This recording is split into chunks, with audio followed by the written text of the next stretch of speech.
by the people, for the people.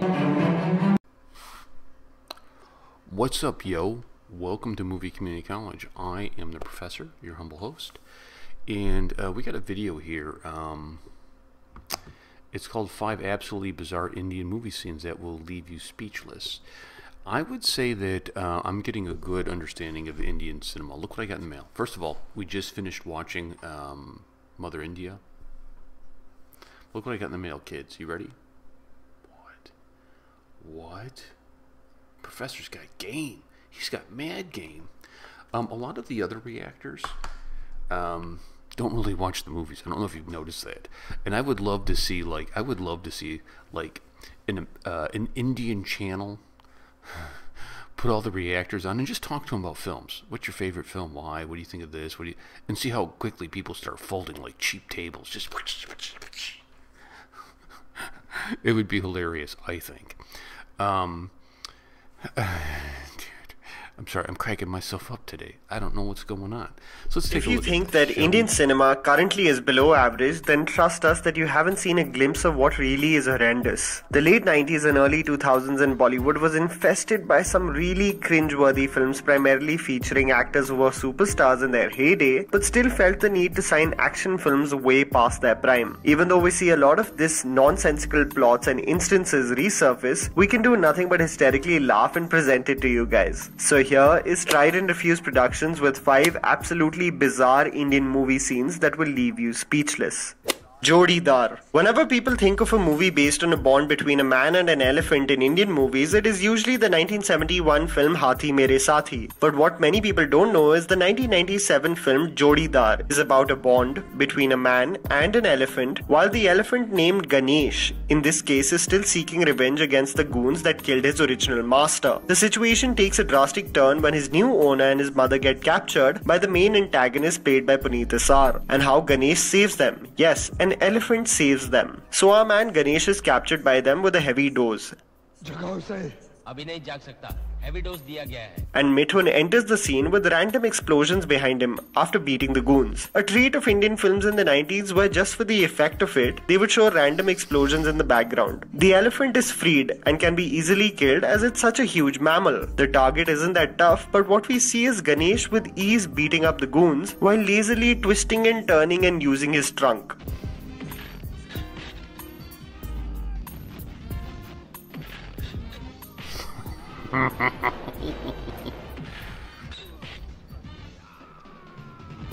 Why the goons can't keep distance just to shoot or wound the animal is beyond our understanding. As usual, rather than shooting the animal, the goons start throwing grenades, which the slow animal easily avoids in a slow motion wide shot. The 90s, guys. The 90s.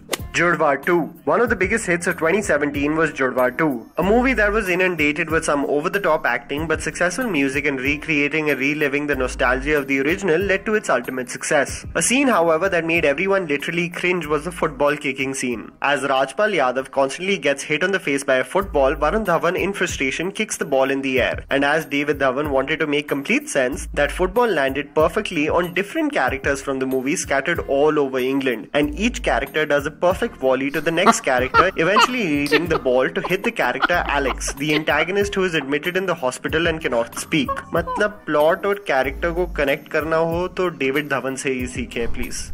Yamraj. A movie directed by Rajiv Babbar and starring Jackie Shroff and Mithun is quite a hysterical ride, especially in its final sequence. As Birju and Kishan get cornered by Yamraj as they carry out the final rituals of a main character, the action scenes seem to defy logic, gravity, and anything that should happen with respect to basic physics. So what happens is, every goon that surrounds both the characters reveals that they have bombs wrapped around their body. In a pragmatic sense, it seems like a dead end as they are surrounded with multiple bombs. But the sheer logic in the sequence is something only gods can understand. To avoid getting killed, both the characters strike the currently taking place cremation, leading to wooden fragments successfully flying towards the goons like the old Ramayana arrows, and blasting in thin air, but with no effect or damage to anyone else. The bomb is showcased as if pata nahi kitte log mare honge, but through the same technique, individually all the goons start getting blown in thin air without any damage to the two heroes.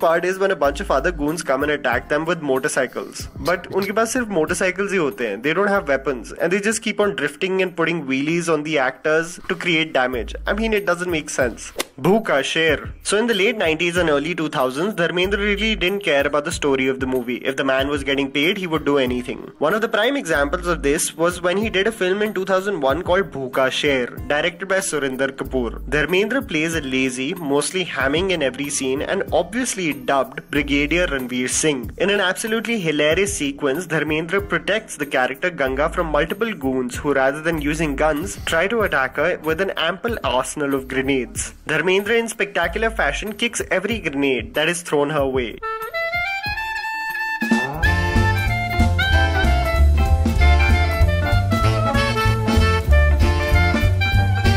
To make matters worse, in the end, Dharmendra even catches one and very casually chucks it to the side with no impact whatsoever. This movie also features Dharmendra catching a bullet like Loha. Nothing can beat this.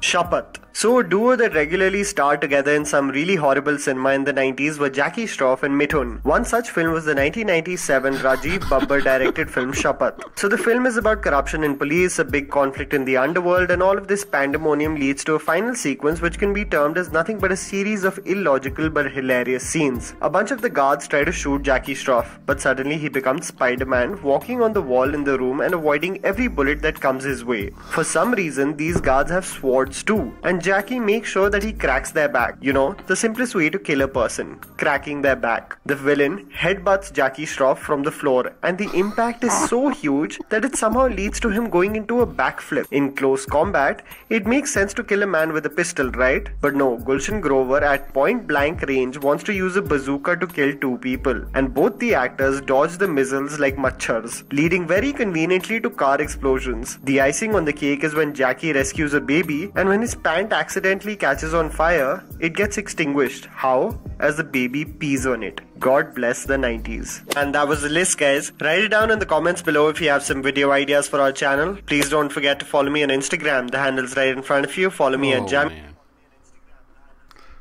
Jimmy Pants. What's up, Jimmy? Smashing the like button, man. Smashing. He said smashing the like button. I like that, dude. I like their stuff. I do. I watch a lot of it. I think it's funny. I think it's hilarious. That was good, dude. That was awesome. I gotta figure out how to use some of this footage in documentaries. That was awesome, dude.